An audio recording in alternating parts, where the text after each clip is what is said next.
Assalamualaikum warahmatullahi wabarakatuh. Halo semuanya, selamat datang di video aku. Kali ini aku mau mereview salah satu jurnal yang berjudul Lahirnya Sejarah Commonwealth of Australia yang ditulis oleh Kak Anita dan juga Kak Khairunisa Musaid dari Fakultas Keguruan Ilmu Pendidikan Universitas Flores. Yang mana video ini aku buat untuk memenuhi salah satu tugas mata kuliah Sejarah Oceania yang diampu oleh Ibu Lisa Rumana MPD. Baik. Oke, sebelum masuk ke isi, kenapa sih jurnal ini penting? Karena jurnal ini mencoba menjelaskan proses transformasi Australia dari kumpulan koloni terpisah menjadi negara federasi.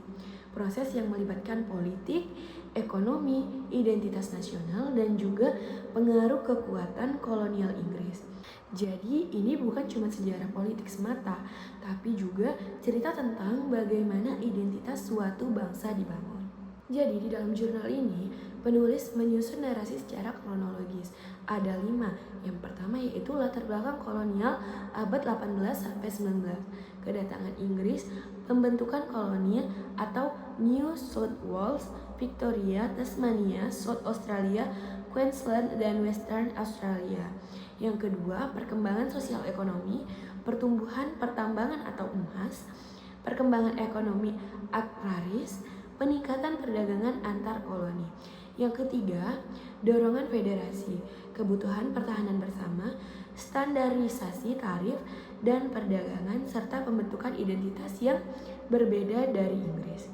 Yang keempat, proses konstitusional, konvensi federal, perumusan undang-undang dasar, peran parlemen Inggris memberi persetujuan. Dan yang terakhir, yang kelima, proklamasi Commonwealth tahun 1901, pembentukan struktur pemerintahan federal dan konstitusi yang menjadi dasar Australia modern. Penulis menekankan bagaimana faktor internal atau kepentingan politik ekonomi dan eksternal atau kebijakan Inggris saling bertaut membentuk proses federasi. Jurnal ini menyebutkan beberapa faktor penting yang mendorong federasi, baik pemimpin politik lokal maupun kelompok masyarakat.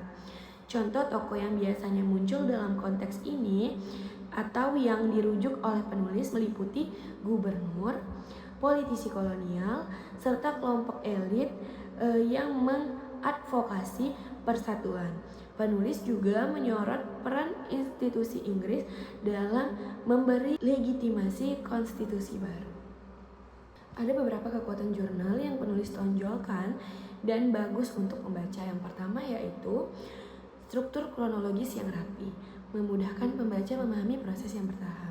Yang kedua, multidimensi analisis, tidak hanya politik, tapi juga ekonomi dan sosial. Yang ketiga, sumber rujukan yang layak. Penulis memakai literatur sejarah primer dan sekunder untuk memperkuat narasi. Dan yang keempat, relevansi pendidikan, cocok dijadikan bahan ajar atau untuk bahan penugasan mahasiswa sejarah. Adapun dari 4 kelebihan tadi, jurnal ini juga memiliki beberapa kekurangan. Yang pertama, kurangnya analisis kritis pada konflik internal.